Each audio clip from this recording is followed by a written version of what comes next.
আল্লাহ রাব্বুল আলামিন বলেন তাবারাকাল্লাযী বিয়াদিহিল মুলকু ওয়া হুয়া আলা কুল্লি শাইইন কাদির। মহামান্বিত সেই সত্তা যার হাতে সর্বময় কর্তৃত্ব রাজত্ব পাওয়ার ক্ষমতা, তিনি হলেন সর্ববিষয়ে ক্ষমতাবান, সর্ববিষয়ে শক্তিবান। আল্লাহু আকবার। তাহলে সকল ক্ষমতার একমাত্র মালিক কে? আমরা সেই রবের গোলাম যার হাতে সব ক্ষমতা। রাজি আছেন তো ইনশাআল্লাহ? এইবার আল্লাহ 2 নম্বর আয়াতে কি বলেছেন একটু কি বলবো? আল্লাহ তাআলা বলেন আল্লাযী খলাকাল মাউতা ওয়াল হায়াতা লিয়াবলুয়াকুম আইয়ুকুম আহসানু আমালা ওয়া হুয়াল আজিজুল গফুর।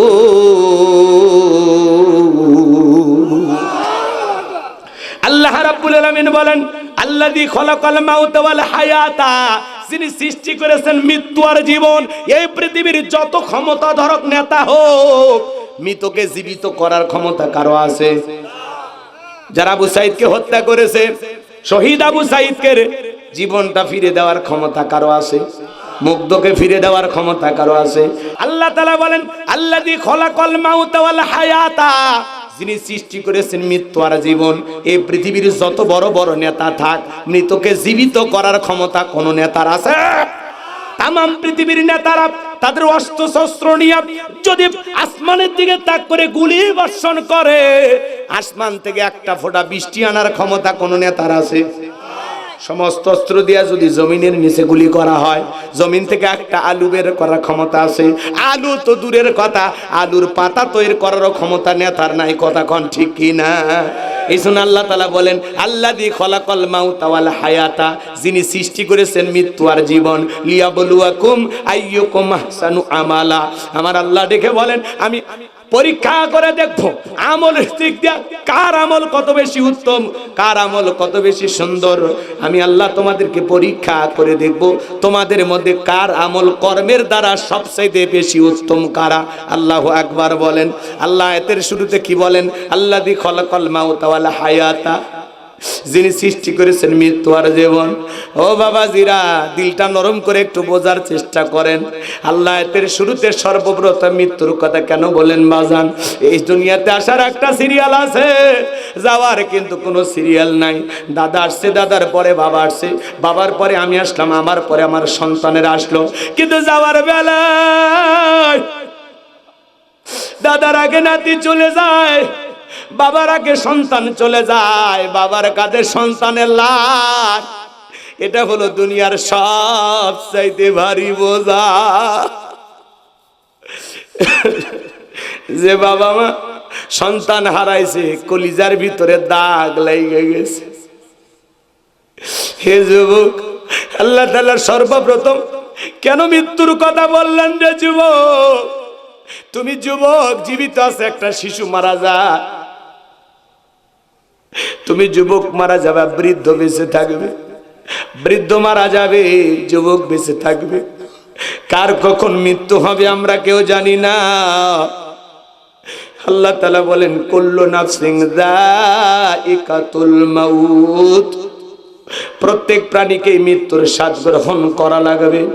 এই মৃত্যুর স্বাদ হলো 2 প্রকারের। মিষ্টি গালে মিঠা লাগে, নিম পাতা গালে তিতা লাগে।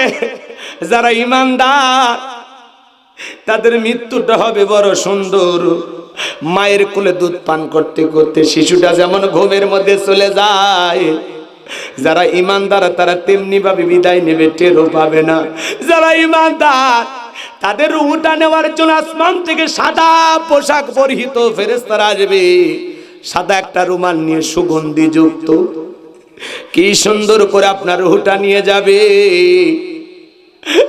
আর যারা গুনাহগার নাফরমান আল্লাহর অবাধ্য গোলাম, যারা বলেছিল খাও দাও ফুর্তি করো, দুনিয়াটা মস্ত বড়, দুনিয়া রং তামাশায় পাপের সাগরে হাবুডুবু খেয়েছিল, রঙিন দুনিয়া রঙিন মনে করেছিল, ওই সমস্ত নাফরমান বেঈমানের যখন মৃত্যুবরণ করবে, কুৎসিত কালো পোশাক পরিহিত দুর্গন্ধযুক্ত রুমাল নিয়ে হাজির হয়ে যাবে।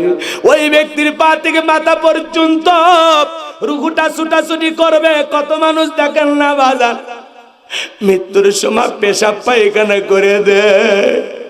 কত মানুষ দেখেন না গালি দিতে দিতে মারা যায়। কত মানুষ মৃত্যুর 6 মাস আগে জবানটা বন্ধ হয়ে যায়। সন্তানেরা শরবত বানায় মুখের ভিতরে তুলে দেয়, গালছি বেপে পড়ে যায়, খাওয়ার শক্তি থাকে না। এ বাজা কার কিভাবে মৃত্যু হবে আমরা কেউ জানি না। যুবক, তুমি কি মনে করেছো হুজুর আমার মরা লাগবে না? আজরাইল বুঝি আমাকে ধরতে পারবে না? আল্লাহ তাআলা বলেন, আইনামা তাকুনু ইদরিকুমুল মাউতু ওয়ালাউ কুনতুম ফি বুরুজিম মুশাইয়াদা। সূরা নিসার 78 নাম্বার আয়াত। আল্লাহ ডেকে বলেন, যেখানেই থাকো, যে অবস্থায় থাকো, মৃত্যু তোমাদেরকে ধরবেই। মৃত্যু থেকে পালানোর কোনো রাস্তা খোলা নাই। এ বাজান, সবাই মারা যাবে, দুনিয়া কিন্তু থাকার জায়গা না। একটা সন্তান আসবে 9-10 মাস আগে খবর পাওয়া যায়, কিন্তু একটা মানুষ দুনিয়ার থেকে বিদায় নেবে 9 সেকেন্ড আগেও জানা যায় না কার কোথায় কিভাবে মৃত্যু হবে। আল্লাহ নবী ইদ্রিস আলাইহিস সালামকে জিজ্ঞাসা করা হয়েছিল, মৃত্যুর যন্ত্রণা আপনার কাছে কেমন মনে হয়? আল্লাহ নবী ইদ্রিস আলাইহিস সালাম ডেকে বলেন, জ্যান্ত ছাগলের গা থেকে চামড়া খসাইলে ছাগলের যেমন কষ্ট হয়, মৃত্যুর যন্ত্রণা আমার কাছে তেমনি কষ্টকর মনে হয়। মৃত্যুর যন্ত্রণা যে কত কঠিন বাবা, কেমনে আপনাদেরকে বুঝাবো। বিশ্ব নবীর ইন্তিকালের সময় নবী আমার অসুস্থ, আবার কিছুটা সময় পরে সুস্থ হলেন। নবীজির বিদায় বেলায় ফাতেমা চোখের পানি ছেড়ে দিয়ে হাউমাউ করে কান্না করে। নবী আমার ডেকে বলে, মা ফাতেমা, তোর চোখের পানি আমি নবী সইতে পারি না। ফাতেমার চোখের পানি যেমন নবী সহ্য করতে পারতেন না, আবার ফাতেমার চোখের পানি যেমন নবী সহ্য করতে পারতেন না, নবীর চোখের পানি ফাতেমা সহ্য করতে পারতেন না। একদিন হযরতে ফাতেমা নবীর দরজায় ডাক দেয়, আব্বা দরজা খোলো। নবী আমার দরজা খুলে দিলেন। হযরতে ফাতেমা তাকায় দেখেন নবী যে কাঁদতে কাঁদতে দাড়ি ভিজে গেছে।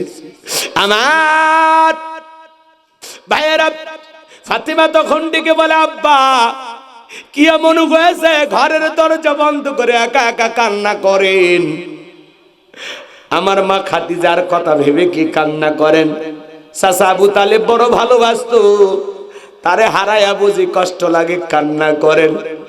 আমার নবী ডেকে বলে, ও মা ফাতেমা, আমি তোর মা খাদিজার জন্য কান্না করি না, আমার চাচা আবু তালেবের কথা ভেবে কান্না করি না রে মা।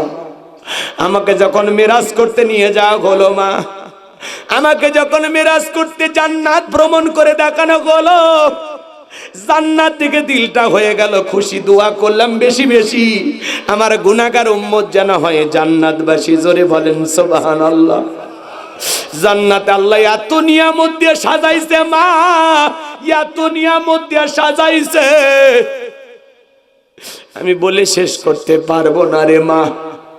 এরপরে জিবরাইল বলে, নবী চলেন না আপনাকে একটু জাহান্নামটা ঘুরে দেখায়। আমাকে যখন জাহান্নামের ভিতরে প্রবেশ করানো হলো মা, আমি তাকায়া দেখি পুরুষের চাইতে জাহান্নামের ভিতরে নারীদের সংখ্যাই বেশি। বেশিরভাগ নারীরাই জাহান্নামী। ও মা, আমি তাকায়া দেখি এক শ্রেণীর নারীদের চুলের মুঠি গোলপ আসমানের দিকে তুলে ধরা হয়েছে মা। পা থেকে মাথা পর্যন্ত জাহান্নামের আগুন দাও দাও করে জ্বলতেছে মা। গরম পানি যেরকম থকবক থকবক করে, ওই মহিলাদের দেহটা জাহান্নামের আগুনে তেমনি জ্বলতেছে। ওদের চিৎকারে মনে হয় আসমান জমিন ভেঙে পড়বে মা। আমি একবার তাকাই আর তাকাইতে পারি না। আমি তখন জিবরাইলকে ডেকে বললাম, জিবরাইল, এই সমস্ত নারীদেরকে কি কারণে এইভাবে এতটা আযাব দেওয়া হচ্ছে, এতটা শাস্তি দেওয়া হচ্ছে? এই নারীদের অপরাধ কি? জিবরাইল ডেকে বলে, নবী, এই সমস্ত নারী তো তারা যারা দুনিয়ায় মাথায় কাপড় দিত না, বেপরদায় চলাফেরা করত, স্বামীর কথা শুনতো না। এই কথা শোনার পরে ফাতিমা চোখের পানি ছেড়ে দিয়ে কাঁদে আর বলে, বাবা, এই যদি হয় জাহান্নামী নারীদের শাস্তি, আজ থেকে আমি ফাতিমা আরো বেশি পর্দার গুরুত্ব বাড়াবো। ও বগুড়া জেলার মা বোনেরা, শুনে যান মা,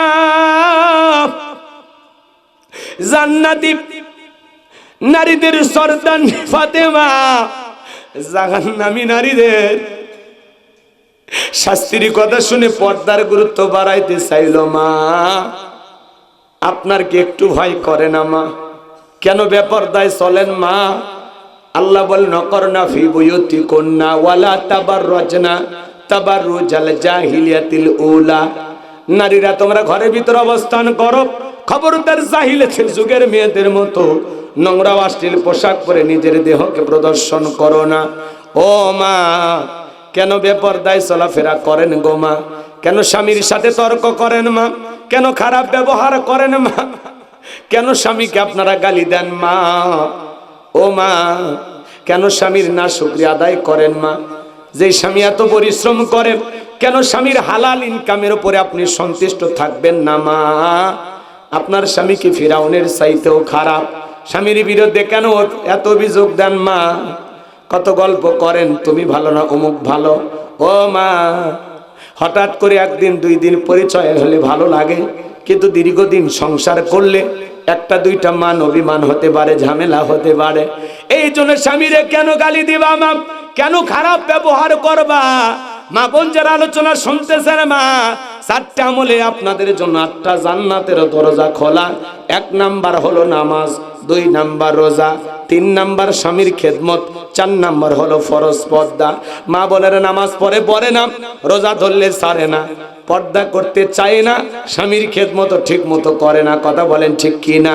মা বোনেরা যদি 4টা আমল করতে পারে, 5 ওয়াক্ত সালাত আদায় করবে, রমজান মাসে রোজা রাখবে, ও মা, স্বামীর খেদমত করা লাগবে, আর ফরজ পর্দা মাইনা চলা লাগবে।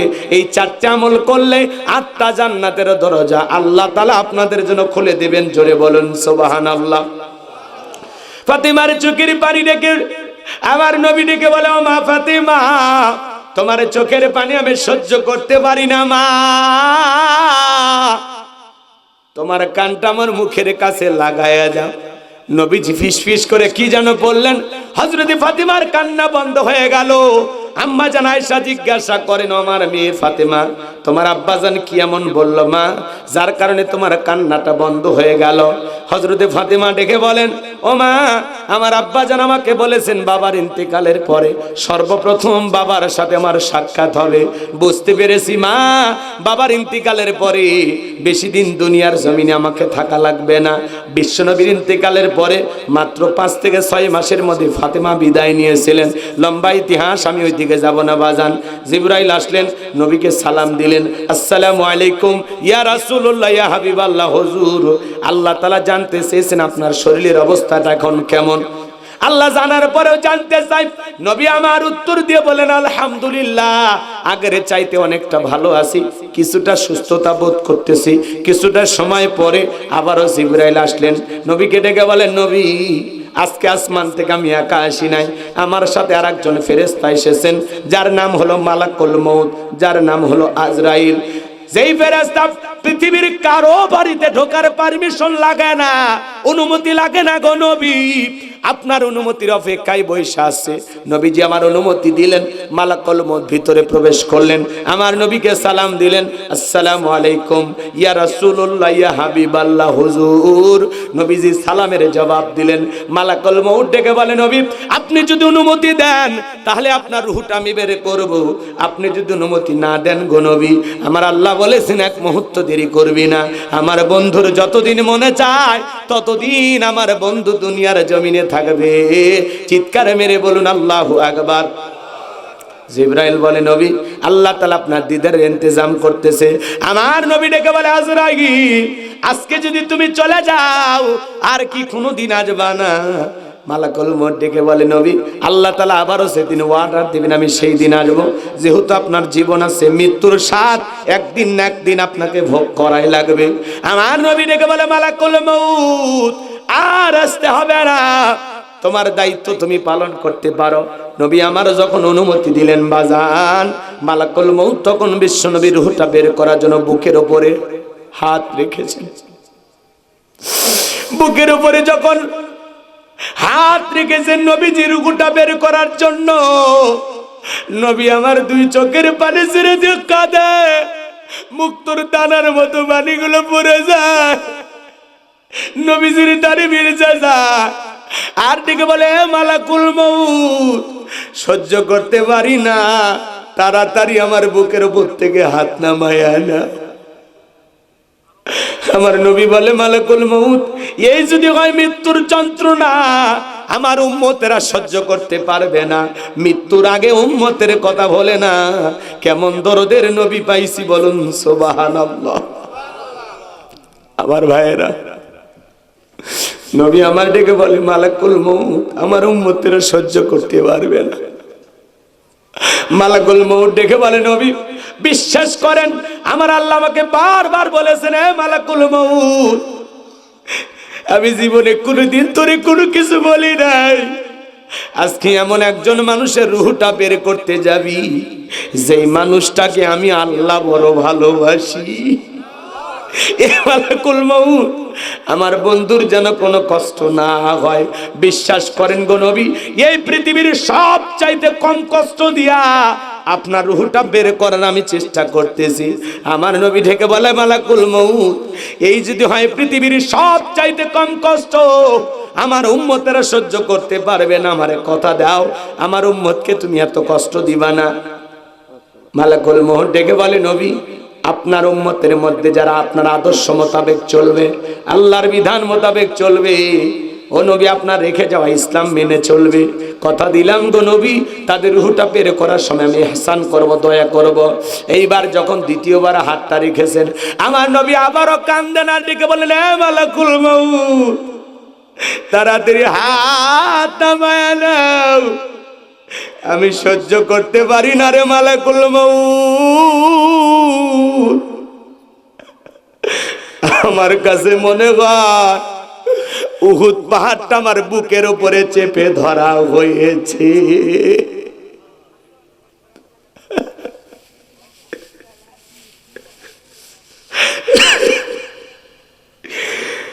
আমার ভাইয়েরা, বিশ্ব নবীর কাছে যদি মৃত্যুর যন্ত্রণা এমন কষ্টকর মনে হয়, আপনার আমার মৃত্যুর যন্ত্রণা কত কঠিন হতে পারে বাজার।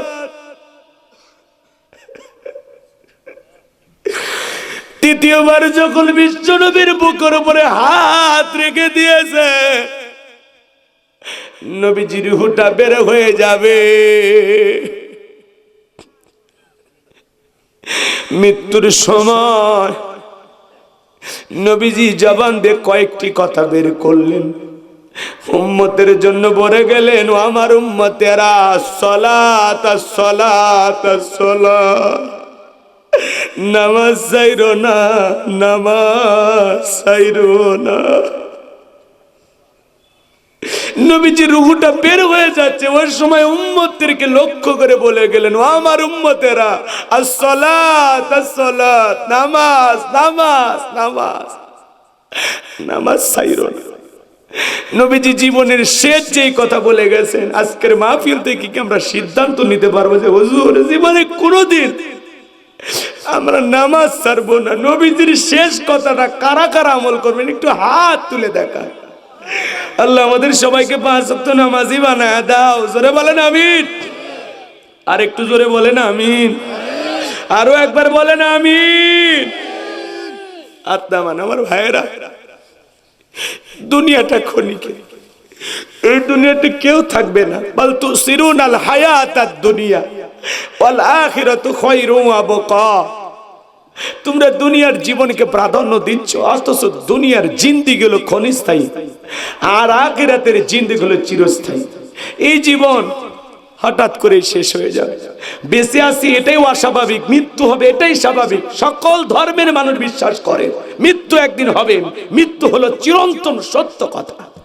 এটা অস্বীকার করার ক্ষমতা না আছে আপনার, না আছে আমার, সবাইকে যেতে হবে। এই জন্য আল্লাহ তাআলা কি বলেন, আল্লাযী খালাকাল মাউতা ওয়াল হায়াতা, যিনি সৃষ্টি করেছেন মৃত্যু আর জীবন। আপনার আমার জীবন মৃত্যু কার হাতে? জোরে বলেন না, কার হাতে? সে আল্লাহ বলতেছেন লিয়াবলুয়াকুম আইয়ুকুম আহসানু আমালা, আমি আল্লাহ পরীক্ষা করে দেখব আমলের দিক দিয়ে কার আমল কত বেশি উত্তম, কার আমল কত বেশি সুন্দর। যার আমল ভালো তার আখিরাত ভালো, যার আমল খারাপ তার আখিরাত বরবাদ। বিশ্বনবী হাদিস শরীফের ভিতরে বলেছেন, ক্বালা রাসূলুল্লাহি সাল্লাল্লাহু আলাইহি সাল্লাম, ইন্নামাল কুবুরু রাউযাতুম মিন রিয়াদিল জান্নাহ আও হুফরাতুম মিন হুফারিন নার, রাহু তিরমিজি। বিশ্বনবী ডেকে বলেন, যে ব্যক্তির আমল ভালো মৃত্যুর সঙ্গে সঙ্গে আল্লাহ তাআলা তার কবরটাকে জান্নাতের বাগান বানায় দিবেন, বলুন সুবহানাল্লাহ। আর যে ব্যক্তির আমল খারাপ, আও হুফরাতুম মিন হুফারিন নার, তার কবরটা হবে জাহান্নামের আগুনের গর্ত। এই গর্তের গভীরতা কত জানেন? নবীজি আমার এক জায়গায় বসা, আসমান থেকে জিবরাইল এসে বলে, নবী এই মুহূর্তে একটা আওয়াজ হইল, আপনি কি শুনতে পাইছেন? আমার নবী বলে, হ্যাঁ আমি একটা আওয়াজ শুনতে পাইলাম। জিবরাইল বলে, নবী আজ থেকে ৭০ বছর আগে আল্লাহ তাআলা জাহান্নামের গর্তের মুখে একটা পাথর ছেড়ে দিয়েছেন, এই মাত্র জাহান্নামের তলদেশে গিয়ে পাথরটা পৌঁছাইলো। চিন্তা করেন বাজান, একটা পাথর ছেড়ে দিলে ৭০ বছর যদি সময় লাগে নিচে পড়তে, আল্লাহ না করুক, আল্লাহ না করুক আপনার আমার অপরাধের কারণে, গুনাহের কারণে আসমান জমিনের মালিক আল্লাহ বেজার হইয়া একবার যদি জাহান্নামের আগুনের গর্তে ফেলে দেয়, আপনার আমার কিন্তু বাঁচার কোনো উপায় নাই। এই দুনিয়ার আগুনের চাইতে জাহান্নামের আগুনের পাওয়ার ৭০ গুণ বেশি। দেখে যদি জাহান্নামের আগুনটা লেগে যায়, মনে হয় কলিজাটা পুরো ছাই হয়ে যাবে। কথা বলে ঠিক কি না? ওই কবর বড় কঠিন জায়গা। যুবক, তুমি যদি 7 দিনের জন্য কক্সবাজার যাও, তোমার একটা ব্যাগ থাকে, ওই ব্যাগের ভিতরে মোবাইল থাকে, ডায়েরি থাকে, জরুরি পোশাক থাকে, কাপড় চোপড় অনেক কিছু তোমরা নাও, সাজায় গোছা একটা ব্যাগ রেডি করো। সফর মাত্র 7 দিন, 7 দিনের জন্য একটা ব্যাগ সাজাইলা, আর পরকাল নামের সফরে যাবেন, একটা নেক আমলের ব্যাগ সাজানোর দরকার আছে না? নাই? দেখেন তো ভাই, ওই ব্যাগের ভিতরে নামাজ আছে কিনা, রোজা আছে কিনা, হজ আছে কিনা, যাকাত আছে কিনা, দান খয়রাত আছে কিনা, পিতামাতার খেদমত করেছেন কিনা, বিবির হক আদায় করেছেন কিনা, সন্তানদের হক আদায় করেছেন কিনা, পাড়া প্রতিবেশীর সাথে ভালো ব্যবহার করেছেন কিনা, আত্মীয় স্বজনের হক আদায় করেছেন কিনা, দুঃখী মানুষদের খাইতে দিয়েছেন কিনা, কতটুকু নেক আমল করেছেন। ভাই 2টা মিনিট বালিশে মাথা রেখে একটু চিন্তা করেন, আজকে রাতেই যদি আপনার আমার মৃত্যু হয়, আল্লাহর কাছে কি জবাব দিব? কি এমন আমল করেছি যে আমলটা নিয়ে, যে পুঁজিটা নিয়ে পরকালের এই বিশাল লম্বা পথ পাড়ি দিব? আছে যে জীবনের শুরু আছে, শেষ নাই। আমার ভাইয়েরা, আর নবী বলেন যে কবরে চলে গেল তার চাইতে অসহায় কেউ নাই। কবর বড় কঠিন জায়গা। ফামে আমাল মিসকালা যারাতিন খায়রান ইয়ারা ওয়া মান ইয়ামাল মিসকালা যারাতিন শাররান ইয়ারা। বান্দারে, তুমি যদি যাররা পরিমাণ অনুপরিমাণে নেক আমল করো, আল্লাহ ওইটাও তোমার আমলনামায় লিপিবদ্ধ করে রাখবে। তুমি যদি যাররা পরিমাণ অনুপরিমাণে বদ আমল করো, ওইটাও তোমার আমলনামায় লিপিবদ্ধ করা হবে। আর যারা গুনাহ নিয়ে একবার অন্ধকার কবরে যাবে, ওই কবরের ডানের মাটি বামে চলে যাবে, বামের মাটি ডানে চলে যাবে, এমন জোরে সাপ দেবে বাজান, এক পাজরের হাড় অন্য পাজরে ঢুকে যাবে। কবরে থাকা অন্ধ ফেরেশতা চোখে দেখে না, কানে শোনে না, হাতুড়িতে আঘাত করবে, চূর্ণ বিচীর্ণ হয়ে যাবে। আমার ভাইয়েরা, কবরে থাকা বিষাক্ত সাপ একবার যদি সবল মারে, পা থেকে মাথা পর্যন্ত বিষের যন্ত্রণায় দেহটা জ্বলে পুড়ে শেষ হয়ে যাবে। কি হবে? কি হবে আপনার আমার? একটু চিন্তা করেন। আপনি আমি দুনিয়ার লোভ লালসায় ডুবে আছি, দুনিয়ার আমোদ প্রমোদ নিয়ে ব্যস্ত হয়েছি, দুনিয়ার ঘর বাড়ি জায়গা জমি সম্পদের পিছনে আপনি আমি ছুটতেছি। আল্লাহ বলেন, আল্লাহাকুমুত তাকাসুর হাত্তা যুরতুমুল মাকাবির। এই প্রাচুর্যের প্রতিযোগিতা, এই যে সম্পদের প্রতিযোগিতা, এই যে দুনিয়ার লোভ লালসা, দুনিয়ার মায়াজাল আপনাকে আমাকে পাগল বানাইছে, পাগল বানাইছে। মেম্বার চাই চেয়ারম্যান হইতে, চেয়ারম্যান চাই এমপি হইতে এমপি চাই, মন্ত্রী হতে মন্ত্রী চাই, প্রধানমন্ত্রী হতে। এক দেশের প্রধানমন্ত্রী মনে করে আর একটা দেশের প্রধানমন্ত্রী হইতে ভালো হয়। 1 বিঘে জমি আছে কয় 2 বিঘা হলে ভালো হয়, 10 লাখ টাকা আছে বলে 20 লাখ হলে ভালো হয়, সাইকেল আছে মোটর সাইকেল হলে ভালো হয়, মোটর সাইকেল হলে কয় 4 চাকা হলে ভালো হয়। এই যে লোভ লালসা, গাড়ির লোভ, নারীর লোভ, সম্পদের লোভ, দুনিয়ার লোভ লালসা আপনাকে আমাকে পাগল বানাইছে, পাগল পাগল। এই লোভ লালসা থামবে কখন? হাত্তা জুরতুমুল মাকাবির, সূরা তাকাস শুনেন শুনেন, হাত্তা জুরতুমুল মাকাবির। মানুষ যখন কবরে যাবে, এই কবরের মাটি যখন বনি আদমের মুখের ভিতরে ঢুকবে, সেদিনই আপনার আমার লোভ লালসা মিটে যাবে। যতক্ষণ পর্যন্ত কবরের মাটি আপনার আমার মুখের ভিতরে প্রবেশ না করবে, ততক্ষণ পর্যন্ত বনি আদমের লোভ লালসা থামবে না, থামবে না, থামবে না। এত লোভ আমাদের। আল্লাহ রাসূল বলেছেন, বনি আদমকে যদি 1 মাঠ ভর্তি স্বর্ণ দেওয়া হয়, সে বলবে আর একটা হলে ভালো হয়। 2টা মাঠ ভর্তি স্বর্ণ 14 পুরুষ বৈশা খেলেও শেষ হবে না। তারপরে তার আকাঙ্ক্ষা 3য়টার জন্য জাগ্রত হবে। এত লোভ আমাদের ভিতরে। কথা বলেন না কেন? রাগ করতেছেন? দুনিয়া থাকার জায়গা না, দুনিয়া কাউরে জায়গা দেয়নি। বাপ দাদা কেউ নাই, আপনি আমিও থাকবো না, আমার সন্তানেরাও থাকবে না। এ বাজান, ওই বৃদ্ধ মানুষটাকেও যেতে হবে, যুবককেও যেতে হবে, গর্ভের শিশুটাকেও বিদায় নিতে হবে, এমপি মন্ত্রী প্রধানমন্ত্রী রাজা বাদশা সবাইকে বিদায় নিতে হবে। কেউ থাকবে না, কেউ থাকবে না, সবাইকে, ধনী গরিব সবাই বিদায় নেবে, সাইল দরিদ্র মিসকিন অসহায় সবাই বিদায় নেবে, কেউ থাকবে না। ফকিরেরও মৃত্যু হবে, বাদশারও মৃত্যু হবে, টাকাওয়ালারও মৃত্যু হবে, গরিবেরও মৃত্যু হবে। দুনিয়া তো থাকার জায়গা না বাইরে, কেউ থাকবে না। ওই ফকিরকেও যেভাবে সাজায়া দিবে সাদা কাপনে, ওই বাদশাকে ওইভাবে সাজায়া দিবে। কথা বলে না? আপনি যত টাকার মালিক হন, আপনার জন্য নতুন কোনো বিছানা বরাদ্দ নাই, সবার জন্য ওই 3.5 হাত মাটির ঘর। কথা বলে না? সবাইকে যেতে হবে, কেউ থাকবে না, কেউ থাকবে না, সবাইকে যেতে হবে। আজকে যদি মারা যান, আগামীকাল সকাল 10টার মধ্যে আপনার দুনিয়ার সফর শেষ, কেউ রাখবে না, সবাই বিদায় করে দিতে পারলেই বেঁচে যায়। আমার কথাগুলো কি কষ্ট পাইছে? বিরক্ত হয়? কি মনে করে? যুবক মারা যাবে, বৃদ্ধ মারা যাবে, শিশু মারা যাবে, আপনার স্ত্রীও থাকবে না, সন্তানও থাকবে না, আমিও থাকবো না, আপনিও থাকবেন না। এই যে বিল্ডিং আমারত গাছ গোছালি কি কিচ্ছু থাকবে না। কুল্লু মান আলাইহা ফান, পৃথিবীর সবকিছু আল্লাহ তাআলা ধ্বংস করে দেবেন। এই জন্য বাজান আসুন, অহংকার মুক্ত জীবন গড়ার চেষ্টা করি, নেক আমল দিয়া। আল্লাহ বারবার বলেছেন, লিয়াবলুয়াকুম আইয়ুকুম আহসানু আমালা। আমি আল্লাহ পরীক্ষা করে দেখবো আমলের দিকটা কার আমল কত বেশি উত্তম। যত বেশি আমল এই দুনিয়াতে তালাশ করা যায়, যত বেশি নেক আমল করা যায়। তো কবরে যে চলে গেছে, ও একটা সিজদা দেওয়ার জন্য আফসোস করতেছে, একবার সুবহানাল্লাহ বলার জন্য হা হুতাশ করতেছে। আর মসজিদে আজান হয় আর আপনি বেকা হয়ে জমিতে চলে যান, বাজারে চলে যান, অন্তর কি কাঁপ ওঠে না? আল্লাযীনা ইযা যুকিরাল্লাহু ওয়াজিলাত কুলুবুহুম, যারা ঈমানদার তাদের সামনে যখন রবের নাম উচ্চারণ করা হয়, ভয়ে তাদের অন্তর আত্মা কেঁপে ওঠে। যার অন্তরে আল্লাহর ভয় আছে, আজান শুনে সে দুনিয়ার কাজে ব্যস্ত থাকতে পারে না, পারে না, পারে না, পারে না। আজান শুনে সে ঘুমাই থাকতে পারে না, আজান শুনে সে ঘুমাইতে পারে না। আসুন না বাজান, আজকের মাহফিল যেন হেদায়েতের জন্য হয়। যুবকেরা অনেক কষ্ট করে আয়োজন করেছেন, আগামী বছর আবারও করবেন। এতটুকু শুধু শুনলেই হবে না, আমরা যেন ঘর পর্যন্ত আমল নিয়ে যেতে পারি। আজ থেকে ওয়াদা দিতে পারবেন যে হুজুর জীবনে আর যাই করি, অন্তত আপনাকে শপথ করে বললাম 5 ওয়াক্ত নামাজ আজকের পর থেকে আর কোনোদিন ছাড়বো না। হাত তোলেন। এই ওয়াদা কি খালি প্যান্ডেলের ভিতরে থাকবেন নাকি আজকে ফজর থেকে আমল হবে? ইনশাআল্লাহ ফজর থেকে আমল হবে তো ইনশাআল্লাহ। আপনারা আল্লাহর কোন বান্দা যদি সূরা মুলক নিয়মিত তিলাওয়াত করে, কঠিন কিয়ামতের ময়দানে এই সূরাটি তিলাওয়াতকারী ব্যক্তির পক্ষে আল্লাহর কাছে সুপারিশ করবেন। বলেন সুবহানাল্লাহ। সূরা মুলক মাত্র 30টি আয়াত, যদি পড়তে পারেন এই সূরা কিয়ামতের ময়দানে আপনার পক্ষ নিয়ে সুপারিশ করবে। কোরআন যদি কারো পক্ষে সুপারিশ করে, তার ভাগ্য ভালো না খারাপ? তাহলে ভালো ভাগ্য বানাইতে গেলে কোরআন পড়ার দরকার আছে না নাই? পড়বেন তো ইনশাল্লাহ।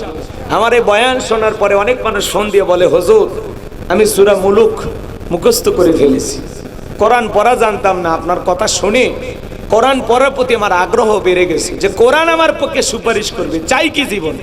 সুবহানাল্লাহ। এরকম নিয়ত যেন আমাদের থাকে, আমরা কোরআন পড়বো তো ইনশাল্লাহ। তাহলে সূরার নাম মুলুক, মনে থাকবে তো ইনশাল্লাহ। মুলক, মোট আয়াত 30টি, রুকু 2টি। বিশ্বনবীর মক্কার জিন্দেগিতে এই সূরাটি নাজিল হয়েছে।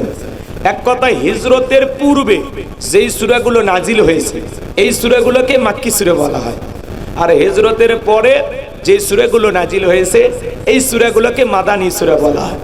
আজকে আমরা মাক্কি সূরা থেকে আলোচনা করব। 29 নম্বর পারার প্রথম সূরা। জবান ছেড়ে সবাই একটু মহাব্বতে আমার সঙ্গে তেলাওয়াত করুন। আউযু বিল্লাহি মিনাশ শাইতানির রাজিম। বিসমিল্লাহির রাহমানির রহিম। বিতাড়িত মুরতাদ শয়তানের কাছ থেকে আল্লাহ পাকের কাছে আশ্রয় প্রার্থনা চাচ্ছি। পরম করুণাময় দয়ালু আল্লাহ তাআলার নামে শুরু করছি। আমার আল্লাহ রাব্বুল আলামিন বলেন, তাবারাকাল্লাযী বিয়াদিহিল মুলকু ওয়া হুয়া আলা কুল্লি শাইইন কাদির। আমার আল্লাহ রাব্বুল আলামিন বলেন, মহামান্বিত সেই সত্তা যার হাতে সর্বময় কর্তৃত্ব, রাজত্ব, পাওয়ার ক্ষমতা। তিনি বলেন সব বিষয়ের উপরে শক্তিবান, সব বিষয়ের উপরে ক্ষমতা চলবে একমাত্র কার? আরেকটু জোরে বলেন কার? আমি আপনাদের সামনে 2টি আয়াতে কারিমা তেলাওয়াত করেছি। 1 নাম্বার আয়াতের আলোচনা একটু গরম, 2 নাম্বার আয়াতের আলোচনা নরম। বেশি গরম করে ছেড়ে দিলে অঘটন ঘটতে পারে, এজন্য ঠান্ডা করার ব্যবস্থাও আছে। একটু কথা বলে সহযোগিতা করা লাগবে। আমার আল্লাহ রাব্বুল আলামিন বলেন, তাবারাকাল্লাযী বিয়াদিহিল মুলকু ওয়া হুয়া আলা কুল্লি শাইইন কাদির। মহামান্বিত সেই সত্তা যার হাতে সর্বময় কর্তৃত্ব, রাজত্ব, পাওয়ার ক্ষমতা। তিনি হলেন সব বিষয়ের উপরে ক্ষমতাবান। আসমানে ক্ষমতা চলবে কার? একটু চিল্লায় জবাব দিবেন। জমিনে ক্ষমতা চলবে কার? সব ক্ষমতার একমাত্র মালিক কে? আন্নাল কুওয়াতা লিল্লাহি জামিআ। আল্লাহু আকবার। সব ক্ষমতা কার হাতে? যারা বলে ক্ষমতার উৎস জনগণ, ওরা পাম দিয়ে ফুলায়। ক্ষমতার উৎস জনগণ না, ক্ষমতার উৎস কে? তাহলে আসমান জমিনের সকল ক্ষমতার একমাত্র মালিক আল্লাহ। সকল ক্ষমতার চাবিকাঠি তার হাতে। কার হাতে? জোরে বলেন কার হাতে? লিল্লাহি মা ফিস সামাওয়াতি ওয়া মা ফিল আরদ। আকাশ আর জমিনের একচ্ছত্র মালিকানা কার? চিল্লায় বলেন কার? নাকি এর মধ্যে কারো ভাগ আছে? ডোনাল্ড ট্রাম্পের মধ্যে কোনো জায়গায় একটু ভাগ আছে নাকি? ভারতের দাদা কারো ভাগ? এই পৃথিবীর সব ক্ষমতার একমাত্র মালিক আল্লাহ। আল্লাহর চাইতে বড় কেউ নাই। ওয়ালাম ইয়াকুল্লাহু কুফুয়ান আহাদ। আকাশ আর জমিনে আল্লাহর সমকক্ষ, আল্লাহর সমতুল্য, আল্লাহর চাইতে বড় আর কেউ নাই। চিৎকার মেরে বলুন আল্লাহু আকবার। অনেকে বলতে পারেন, হুজুর তাহলে দুনিয়াতে যারা ক্ষমতা পায় এরা কি? আপনাদের এলাকা থেকে একটা ছেলে যদি চাকরির কারণে ঢাকায় যায়, ভালো করে বুঝবেন, 2-4 বছর যদি ঢাকায় থাকা লাগে, একটা ফ্ল্যাট বাসা ভাড়া নিয়ে থাকে, ওর পরিচয় কি বলেন তো? ভাড়াটে। একটু জোরে বলেন না। আল্লাহ কাউকে 5 বছর, কাউকে 10 বছর, কাউকে 20 বছর, কাউকে 50 বছর, কাউকে 100 বছর ক্ষমতা সিয়ারটা ভাড়া দেয়। ক্ষমতার মালিক ওরা না, ক্ষমতার মালিক কে? কিন্তু এই পৃথিবীর জমিনে যত মানুষ রাজত্ব পায়, ক্ষমতা পায়, এ রাজত্ব ক্ষমতা দেওয়ার মালিক আমার আল্লাহ রাব্বুল আলামিন বলেন, কুলিল্লাহুম্মা মালিকাল মুলকি তুতিল মুলকা মান তাশাউ ওয়া তানজিউল মুলকা মিম্মান তাশা ওয়া তুইজ্জু মান তাশাউ ওয়া তুযিল্লু মান তাশা বিয়াদিকাল খায়র ইন্নাকা আলা কুল্লি শাইইন কাদির।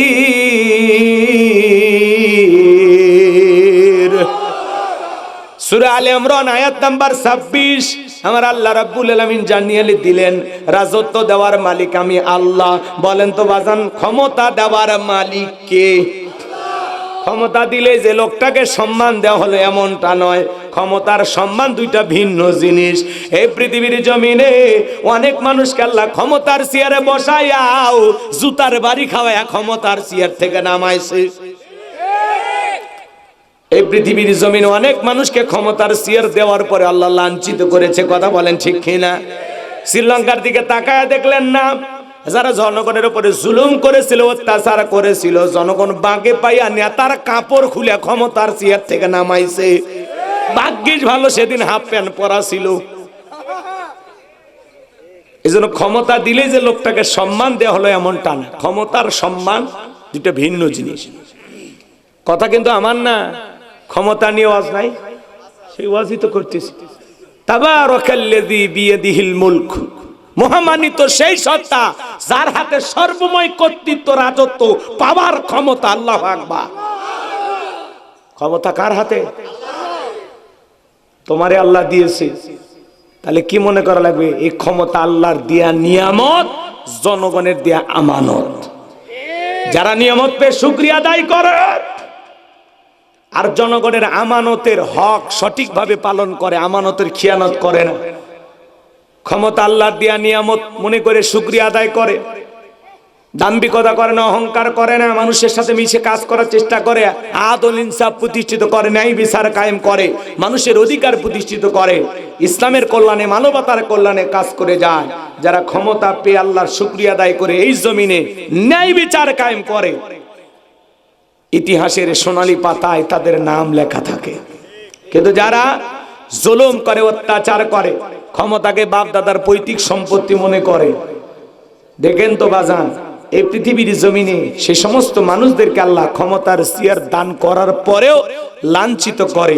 আর ইতিহাসের কালো পাতায় তাদের নাম লেখা থাকে। ঘৃণা ভরে মানুষ তাদের নাম উচ্চারণ করে। কথা বলেন ঠিক না? কথা বুঝতেছেন না রাগ করতেছেন? তাহলে রাজত্ব দেওয়ার মালিক কে? রাজত্ব কেড়ে নেওয়ার মালিক কে? অতুইজ্জু মান তাশা ওয়া তুযিল্লু মান তাশা, সম্মান দেওয়ার মালিক কে? বলেন, সম্মান দেওয়ার মালিক কে? লাঞ্ছিত করার মালিক কে? বিয়াদিকাল খায়র, সকল কল্যাণের চাবিকাঠি কার হাতে? ইন্নাকা আলা কুল্লি শাইইন কাদির।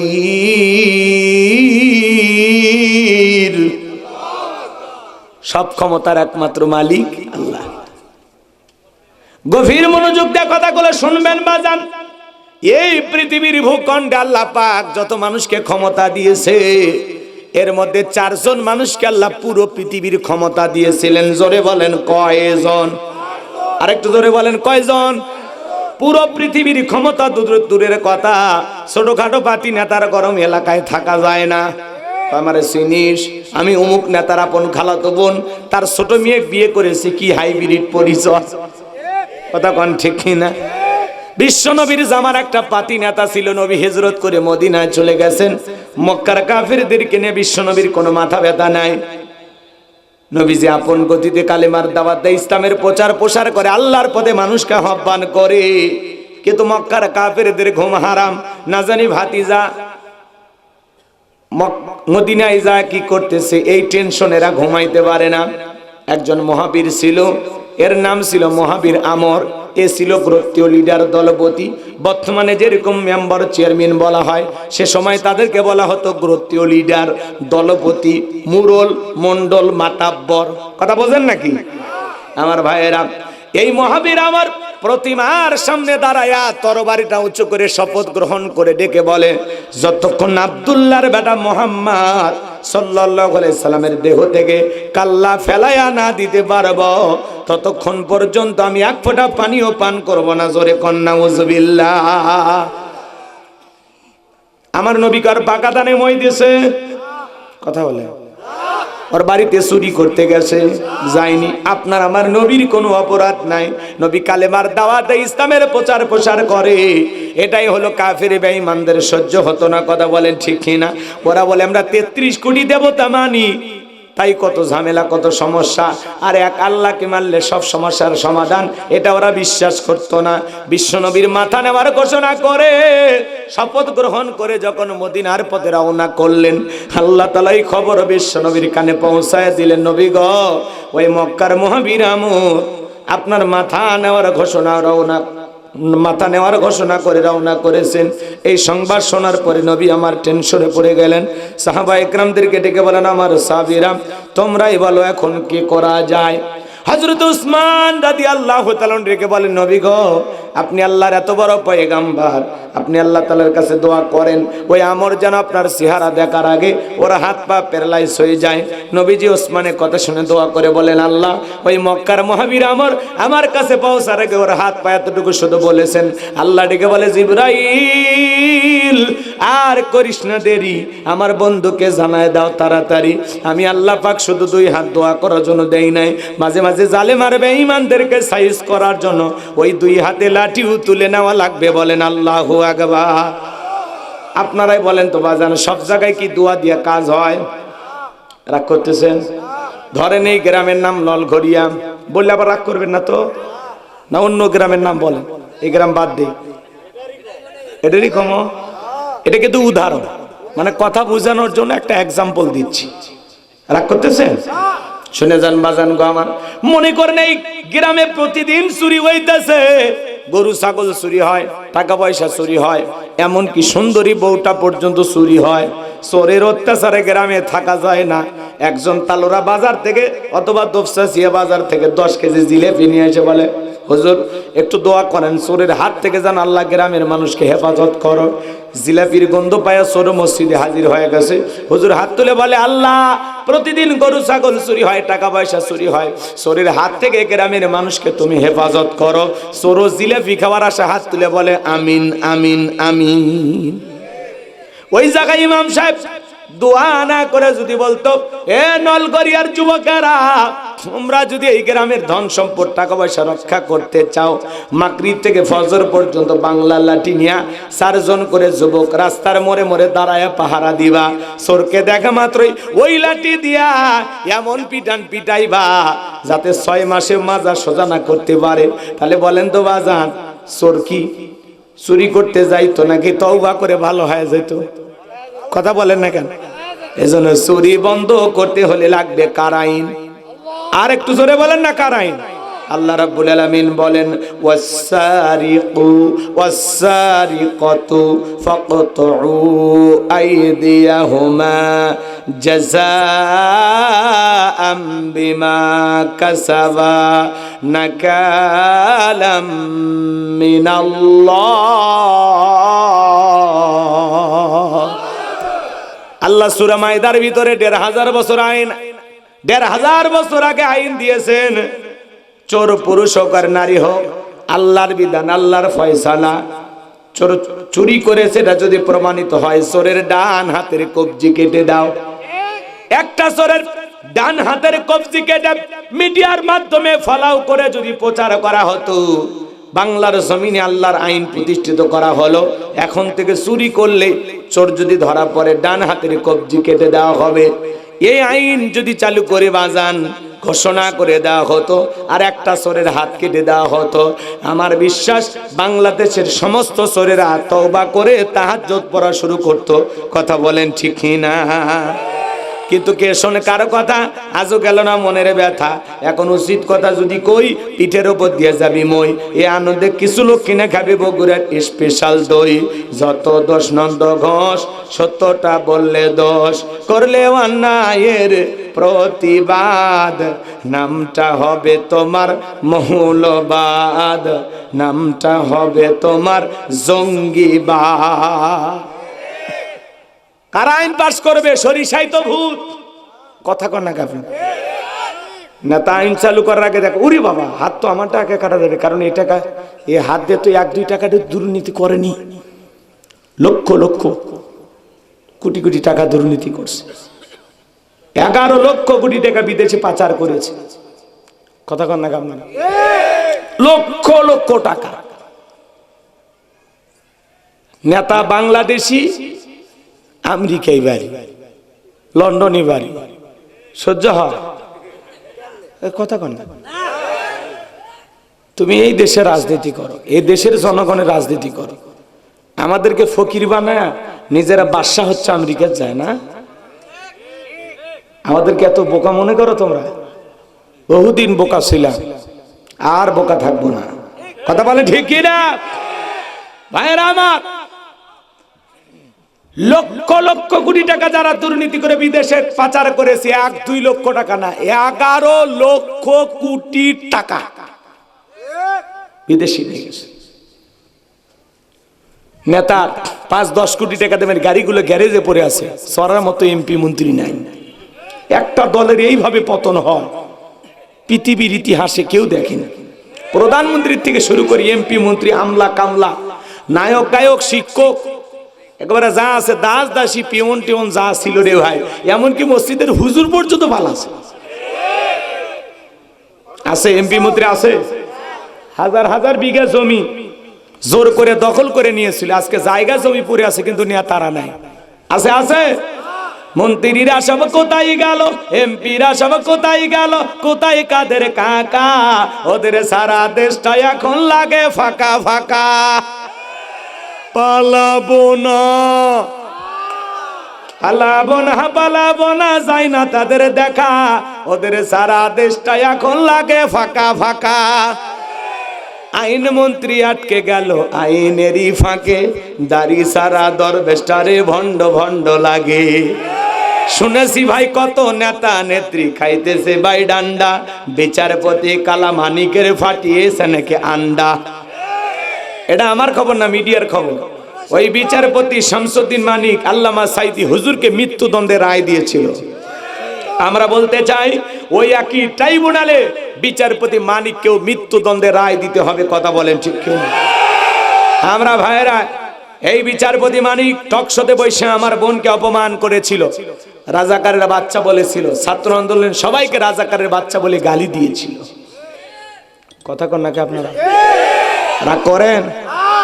এই দেশের 116 জন আলেমের তালিকা করে দুদকের কাছে জমা দিয়েছিল। আমার রোল নাম্বার ছিল 23, সিরিয়ালে আমার নাম্বার কত? 23। আপনারা চেনেন না? ওরা ঠিকই চেনে। যারা আলেমদের তালিকা করেছিল আজকে বিনা তালিকায় ওরা জেলখানা, কলার পাতার উপর শুয়ে থাকে। পুলিশ যা বলে ভাই এক জায়গায় থাকবেন কেন? ছাগল এসে কলার পাতা খাইতে এসে কোনটা খায়? চলেন, রাগ করতেছেন?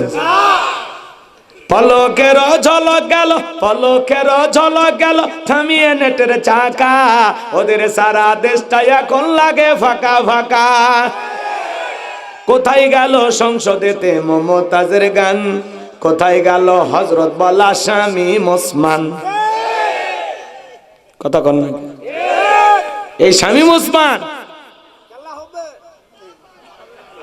70 রাকাত তাহাজ্জুদ পড়তো, নিজেকে বিরাট বড় আল্লাহর ওলি দাবি করতো। 41 সাল পর্যন্ত এরা টিকে থাকার স্বপ্ন দেখেছিল, কিন্তু 24 সালের 5 আগস্টে ভাগ্যে কি আছে আল্লাহর ওলিরা জানতো না। এখন এই শামীম ওসমানের দাড়ি পরা এবং মাথায় কি সুন্দর রুমাল বেঁধে, হাজি রুমাল বেঁধে দাড়িওয়ালা একটা ছবি সোশ্যাল মিডিয়াতে ভাইরাল হয়েছে। অনেকে বলতেছে এটা অরিজিনাল ছবি, অনেকে বলতেছে না ফেক, এটা অরিজিনাল ছবি না। কথা কন না কেন? এটা এডিট করা ছবি, এটা অরিজিনাল ছবি না, এটা শামীম ওসমান সাহেব না। এইভাবে বলতেছে। আবার অনেকে লিখতেছে এটাই শামীম ওসমান। শামীম ওসমান সাহেব ডায়লগ দিতেছে, খেলা নয় এখন থেকে হবে শুধু ইবাদত। এখন থেকে আর খেলা নয়, হবে কি ইবাদত। হ্যাঁ, মসজিদে নববী থেকে উনি নামাজ পড়তেছেন, একটা টুলের উপরে বসে আছে, ওই ছবিটা সোশ্যাল মিডিয়াতে ভাইরাল হয়ে গেছে। আমার মনে হয় এটা আর আগে উমরা করতে গেল ওই ছবি, কিন্তু এডিট করে মুখে খালি দাড়ি লাগাইছে। কথাই বুঝতে পারছেন? হ্যাঁ, দাড়ি লাগে সেই মুরব্বি লাগতেছে। কথা কন নাকি আপনারা? উনি এখন ওই উপরে যুবকেরা টল করে লিখে দিছে, এখন থেকে খেলা নয় শুধু ইবাদত। এখন থেকে কি শুধু ইবাদত। উনি ভালো হয়ে গেছে, হজ করে তওবা করে ভালো হয়ে গেছে। আহারে, বড় বড় কথা বলতো, কই গেল দাম্ভিকতা, কই গেল ক্ষমতার বাহাদুরি, সব শেষ হয়ে গেল। তাহলে শামীম ওসমানের দাড়িওয়ালা ছবি ভাইরাল, যুবকেরা এটা নিয়ে টল করা শুরু করে দিছে।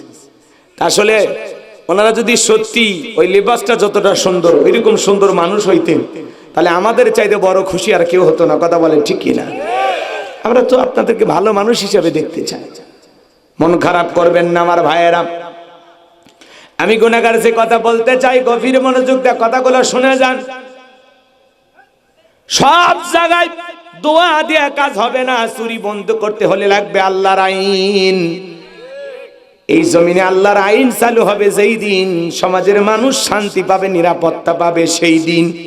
চুরি, দুর্নীতি, টেন্ডারবাজি, চাঁদাবাজি, খুন, ধর্ষণ যদি বন্ধ করতে চান, আল্লাহর আইন চালু করা ছাড়া, মানুষের তৈরি করা নিয়ম নীতি দিয়া, ওই লেনিন কালমেটসের আইন দিয়া, লন্ডন আমেরিকার বুদ্ধি পরামর্শের পানি পড়া দিয়া এ সমাজ পরিচালনা করে 1 ইঞ্চি মাটিতেও শান্তি প্রতিষ্ঠিত হবে না। বাংলার জমিনে শান্তি প্রতিষ্ঠিত হবে সেই দিন, আল্লাহর আইন চালু হবে সেই দিন। আল্লাহর বিধানে শান্তি, আল্লাহর বিধানে মুক্তি। কথা বলেন না কেন? এই জমিন আল্লাহর আইন চালু হোক। কারা কারা চান হাত তুলে দেখান তো দেখি। লিল্লাহি তাকবীর। মাঝে মাঝে যারা হাত তুলিনি এখনো মনে হয় ওরা ওই দলেরই আছে। 16 বছরের মা এখনো কাটেনি। আল্লাহর আইন চান না কেন? আপনি মুসলমান না? অবশ্যই এই জমিন আল্লাহর আইন চালু হোক, প্রত্যেকটা মুসলমানকে চাইতে হবে। কথা বলেন ঠিক কিনা? এখন কবে চালু হবে, কিভাবে প্রতিষ্ঠিত হবে, এটা সময় বলবে, কিন্তু আপনার নিয়তটা যেন সহি থাকে। রাগ করতেছেন আমার ভাইয়েরা? যে কথা বলতে চাচ্ছিলাম, জিবরাইল এসে বলে নবী দোয়া কবুল হবে না, হাত নামান। বিশ্ব নবী তখন হাত নামায় ফেললেন। জিবরাইল বলে নবী সাহাবায়ে কেরামদের মধ্যে ঘোষণা করেন, এমন কেউ কি আছে যে মক্কার মহাবীর আমরের সাথে মোকাবেলা করবে? নবী তখন ডেকে বলেন, আমার সাহাবীরা, তোমাদের মধ্যে এমন কেউ কি আছো যে মক্কার মহাবীর আমরের সাথে মোকাবেলা করবা? নবীর কোনো সাহাবী দাঁড়ায় না। হযরত আলী দাঁড়িয়ে গেছে। নবীজি আমার ডেকে বলে, আলী তুমি কি জানো ওই মক্কার মহাবীর আমর এক বেলা খাবার খাই 21 কেজি, 3.5 মণ ওজনের তরবারি যুদ্ধ করে। এত বড় বীরের সামনে তুমি কেমনে যাইবা? তুমি বসে পড়ো। আমার ভাইয়েরা, আমি যে কথা বলতে চাচ্ছিলাম, নবী দ্বিতীয়বার বললেন, আবার হযরত আলী দাঁড়িয়েছেন। নবীজি যখন দ্বিতীয়বার বললেন, আবার হযরত আলী দাঁড়িয়ে গেছে। নবী তখন 2টা হাত বাড়ায় বলে, আলী রে, আয় আয় আমার বুকের ভিতরে আয়। এত বড় বীরের সামনে যাইতে চাস? তোর কি জানি একটু মায়া দয়া নাই?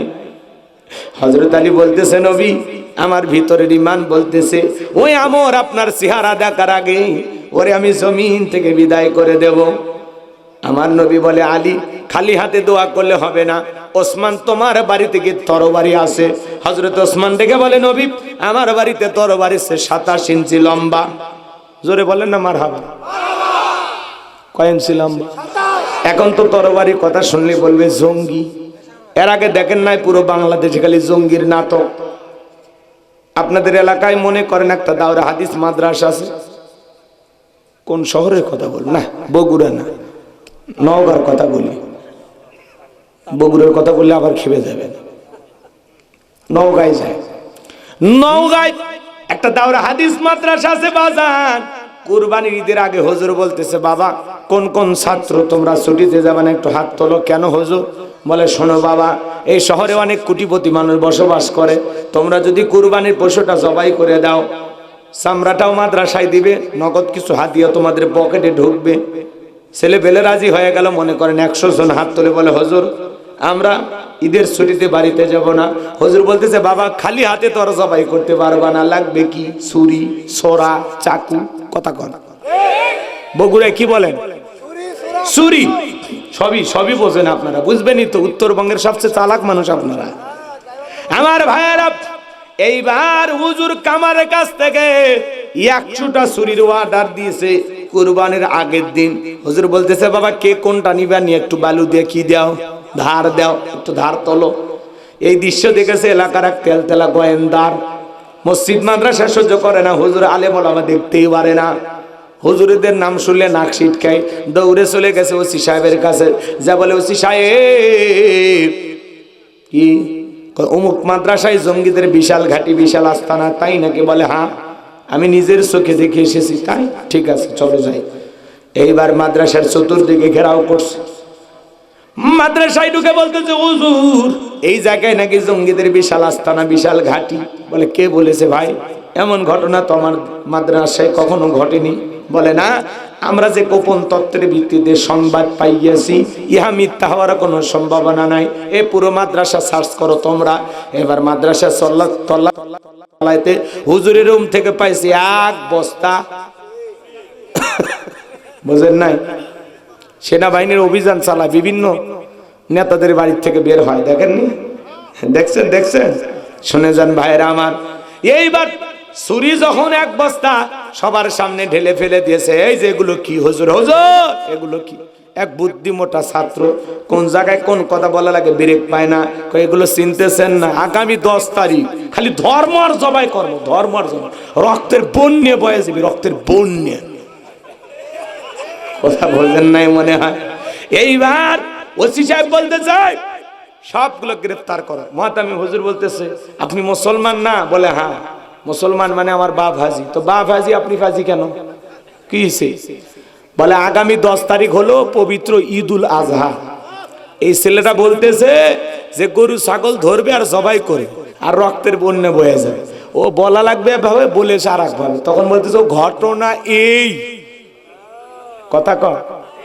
হুজুরদের বেলায় আগে গ্রেফতার, তারপরে তদন্ত। আর ওনারা হইলে কথা কর, ওনারা হইলে আগে তদন্ত থেকে বাপরে বাপ নেতা উমুক তমুক এসে হ্যান।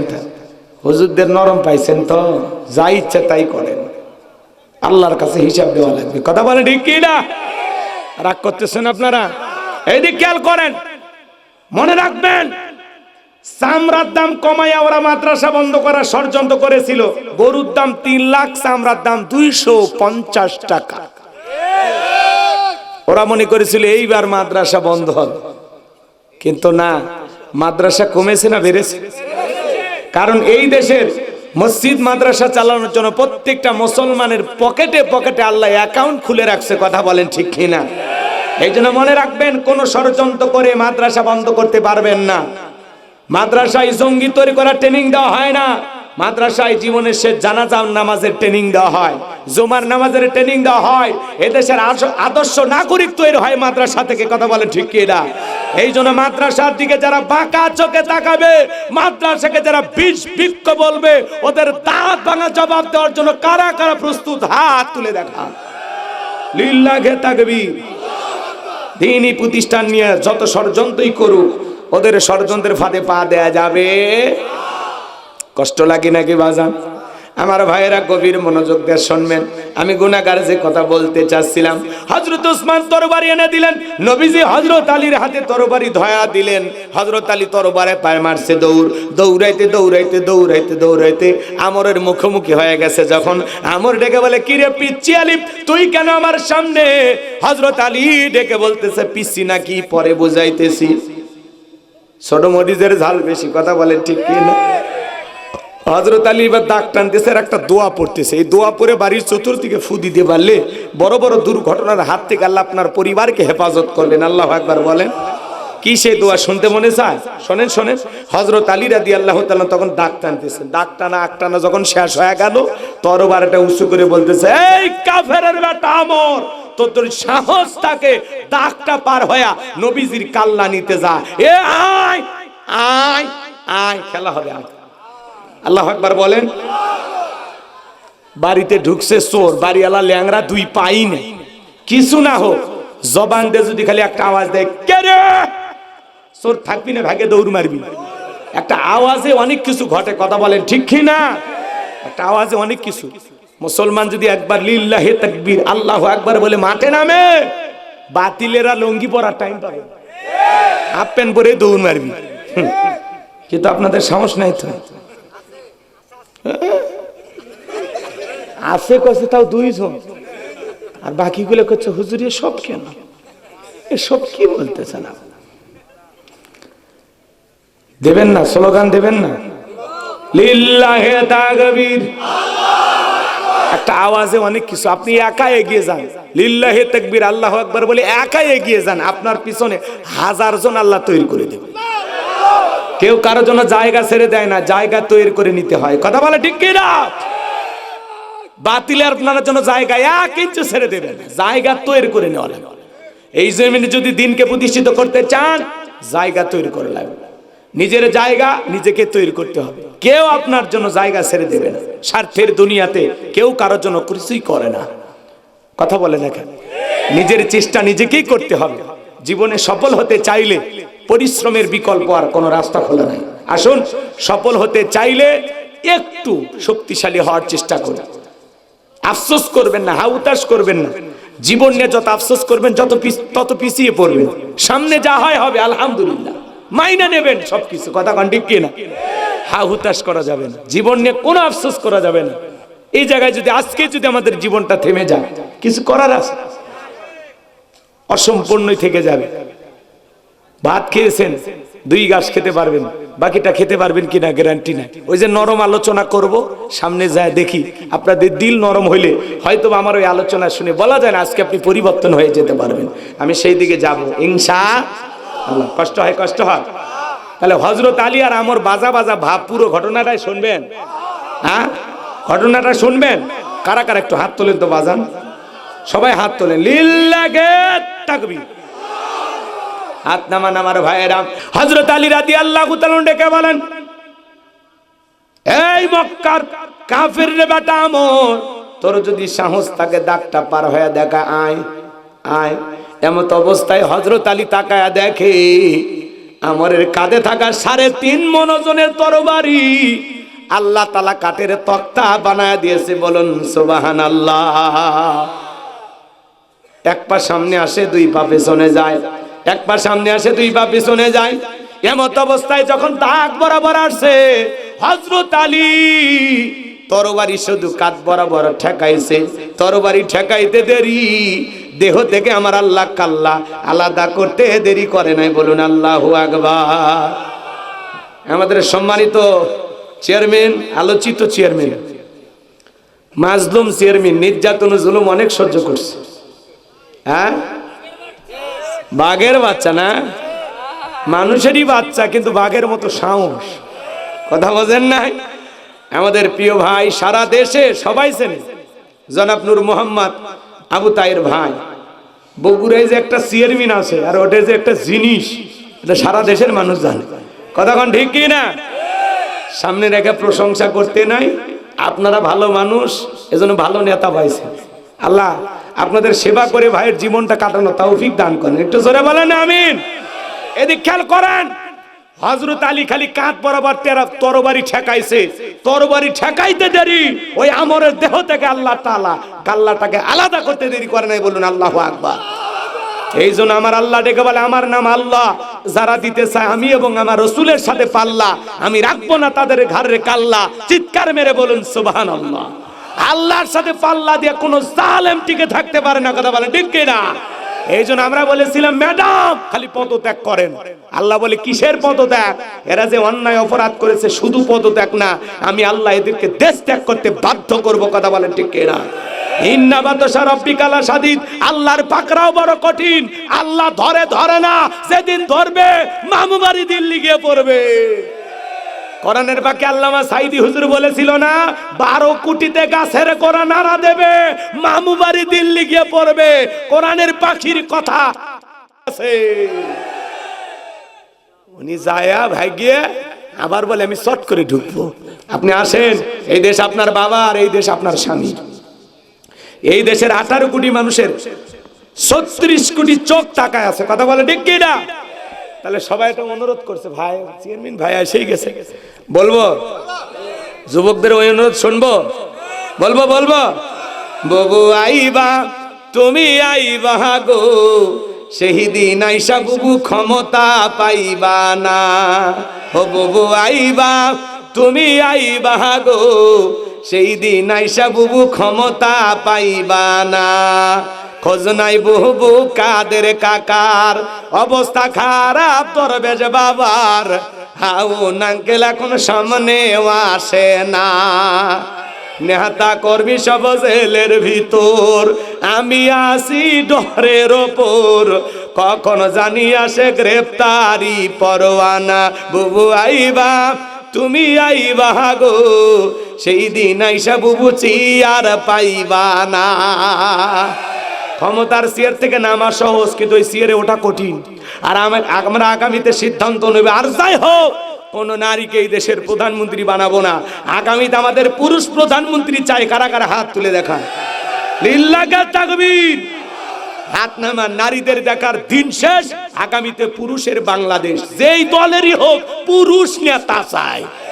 কথা বলেন, মরে গেলে যাই জানাজা আসে, কথা কয় না? মেয়ে মানুষ জানাজাতে আসবে? আমাদের সমাজের ওই রকম নেতা দরকার, যে মসজিদের ইমামতি করবে আবার সমাজেরও নেতৃত্ব দেবে।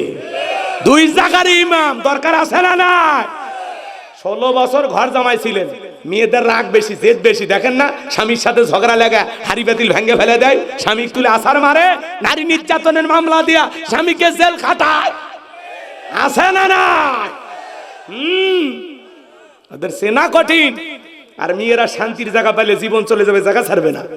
ওই জায়গা টিকে থাকার জন্য অনেক যুদ্ধ করবে, পারলে পুরো দেশে আগুন লাগায় দেবে। এজন্য সাবধান। আগামীতে আমাদের নেতৃত্বে যারা আসবে, আগামীতে যারা এই দেশের শাসক হবে, পুরুষ চাই।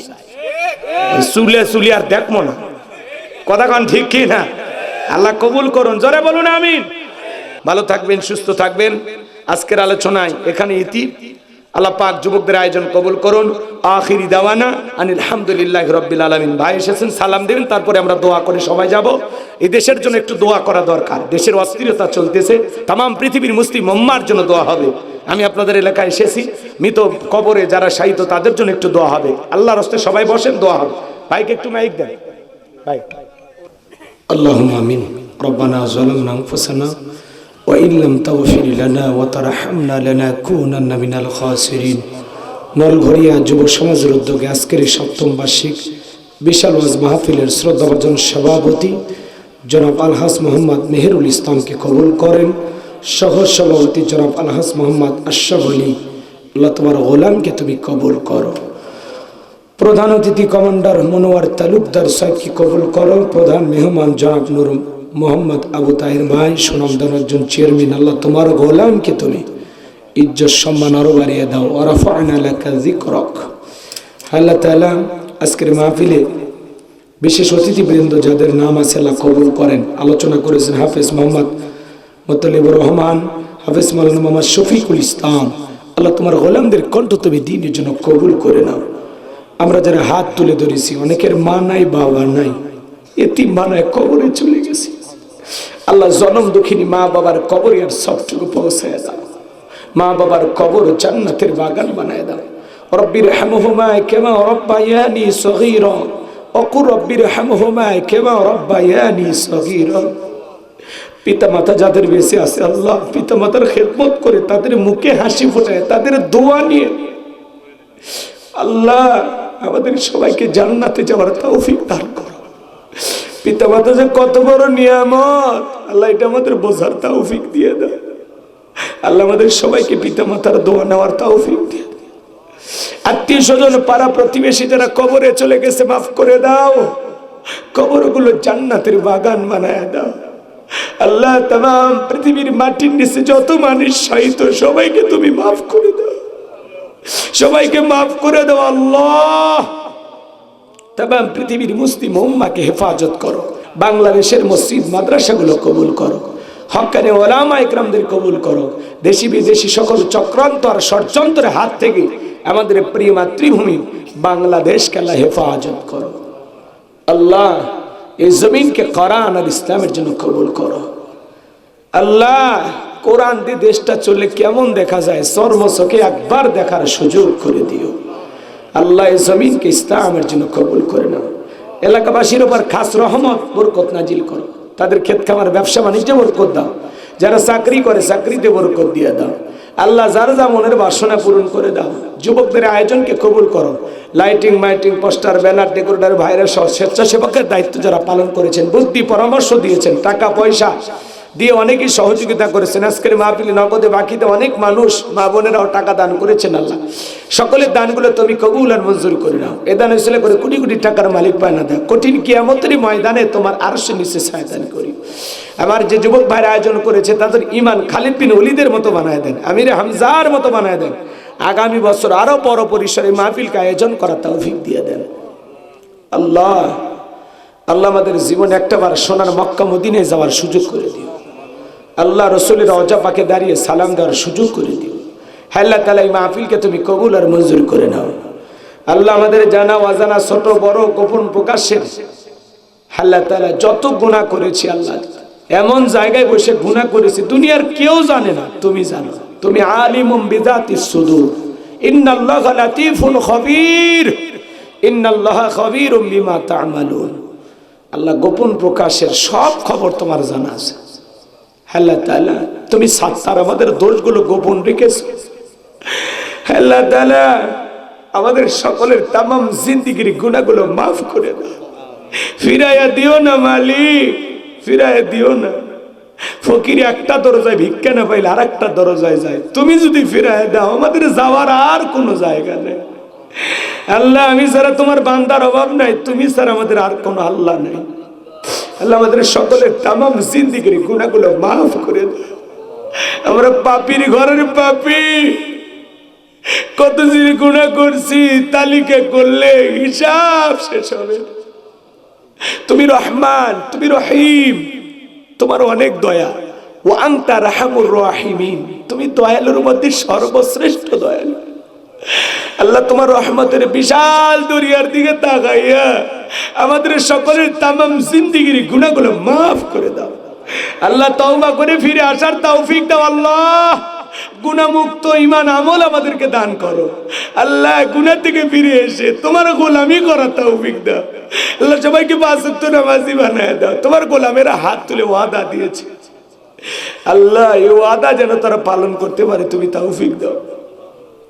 আল্লাহ তাআলা আমি সূরা মুলুক থেকে দুইটা আয়াতে কারিমাকে সামনে রেখে কোরআন এবং সুন্নাহর ভিত্তিতে বর্তমান প্রেক্ষাপটকে সামনে রেখে অনেক কথা বলেছি। আল্লাহ তাআলা এই কথাগুলো বক্তা শ্রোতা সবাইকে আমল করার তৌফিক দিয়ে দেন। আল্লাহ বাস্তব জীবনে কথাগুলো আমল করার তৌফিক দেন। আমার মা বোন যারা এসেছে পর্দা করার তৌফিক দেন, নামাজি বানায় দেন। স্বামী স্ত্রী দাম্পত্য জীবনে সুখ আর ভালোবাসা দিয়ে ভরপুর করে দেন। আল্লাহ মা বোনের ঘরে শান্তি দিয়ে দেন। আল্লাহ আমাদের ঘরে মনে যাদের শান্তি নাই শান্তির ফয়সালা করে দাও। আল্লাহ এই জমিনের উপরে খাস রহমত বরকত নাজিল করো। আল্লাহ এলাকাবাসী অনেক কষ্ট করে রাস্তাঘাটে চলাফেরা করে, আল্লাহ এলাকার নেতা যারা আছে আল্লাহ এই রাস্তার প্রতি সুনজর দেওয়ার তৌফিক দিয়ে দাও। আল্লাহ তাআলা এই মাহফিল যারা বাস্তবায়ন করেছেন কবুল করে নেন। জীবনে আর কোনোদিন যদি বগুড়ার মানুষের সাথে দেখা না হয়, এই মুখগুলো জান্নাতের সিঁড়িতে পরিচয় করায় দিও। আল্লাহ আল্লাহ আমাদের সবাইকে একই জান্নাতে থাকার তৌফিক দিও। আল্লাহ জান্নাতে যাওয়ার মতো নেক আমল করার তৌফিক দাও। আল্লাহ বেশি বেশি করে নেক আমল করার তৌফিক দিয়া দাও। সুবহান রাব্বিকা রাব্বিল ইজ্জাতি আম্মা ইয়াসিফুন ওয়া সালামুন আলাল মুরসালিন আলহামদুলিল্লাহি রাব্বিল আলামিন। আমার সাদিক ভাই, হারুন ভাই, আব্দুর রহিম ভাইকে আল্লাহ কবুল করো। আল্লাহ যার যার সমস্যা আছে আল্লাহ সমস্ত সমস্যা দূর করে দাও, সমাধান বের করে দাও। আল্লাহ তোমার গোলামের অনেক দূর থেকে যারা মিডিয়ার ভাইয়ের রেকর্ড করেছেন আলোচনাগুলো, আল্লাহ সঠিকভাবে দিন প্রচারের সাথে কথাগুলো প্রচার করার তৌফিক দেন। আল্লাহ তাআলা তাদের আপনি সঠিক বুঝ দেন। আল্লাহ তাআলা বাংলাদেশের উপরে খাস রহমত বরকত নাজিল করে। আল্লাহ যেই মাসে মরণ দিবা মাসটা যেন রমজান মাস হয়, যেই দিনে মরণ দিবা দিনটা যেন জুমার দিন হয়। নামাজের সিজদারত অবস্থায় মৃত্যু দিও, কোরআন পড়তে পড়তে মৃত্যু দিও, ইসলামকে প্রতিষ্ঠিত করার জন্য রাজপথে জীবনটা বিলানোর তৌফিক দিও। আল্লাহ যারা দূর দূরান্ত থেকে দূর দূরান্ত থেকে ছুটে এসেছেন কোরআনের কথা শোনার জন্য, সবাইকে নিরাপদে বাড়ি পর্যন্ত পৌঁছার তৌফিক দান করুন। সবাইকে আপনার রহমতের চাদরে আবৃত করুন। আল্লাহ এটাই যদি জীবনের শেষ মাহফিল হয়, শেষ দোয়া হয়, আল্লাহ আশা করছি দোয়া কবুল করছে, মালিক ফেরাইয়া দিও না। আমাদের সম্মানিত চেয়ারম্যান মহোদয়কে আল্লাহ কবুল করে না। তোমার গোলামের ইজ্জত সম্মান আরো বাড়িয়ে দাও। মানুষের পাশে থেকে আল্লাহ তার এই সেবা, আল্লাহ তাআলা জনগণের পাশে থেকে সেবা করা তৌফিক দিয়ে দাও। আল্লাহ জনগণের জন্য যেভাবে কাজ করতেছেন ভাইকে সেইভাবে আরো ভালো ভালো কাজ করা তৌফিক দিয়ে দাও। আল্লাহ এই সমাজের নেতাদেরকে সৎ মানুষ হওয়ার তৌফিক দিয়ে দাও। আল্লাহ আগামীতে এই জমিনে আল্লাহ তোমার দ্বীনকে প্রতিষ্ঠিত করে দাও। আল্লাহ কোরআনের পার্লামেন্ট কায়েম করে দাও। সুবহান রাব্বিকা রাব্বিল ইজ্জাতি আম্মা ইয়াসিফুন ওয়া সালামুন আলাল মুরসালিন আলহামদুলিল্লাহি রাব্বিল আলামিন। আল্লাহ মৃত্যুর সময় দয়ার নবীর চাঁদ মুখখানা দেখতে দেখতে আমাদের সকলের জবানে জারি করে দিও লা ইলাহা ইল্লাল্লাহু মুহাম্মাদুর রাসূলুল্লাহ সাল্লাল্লাহু আলাইহি ওয়াসাল্লাম। আসসালামু আলাইকুম ওয়া রাহমাতুল্লাহি ওয়া বারাকাতুহু।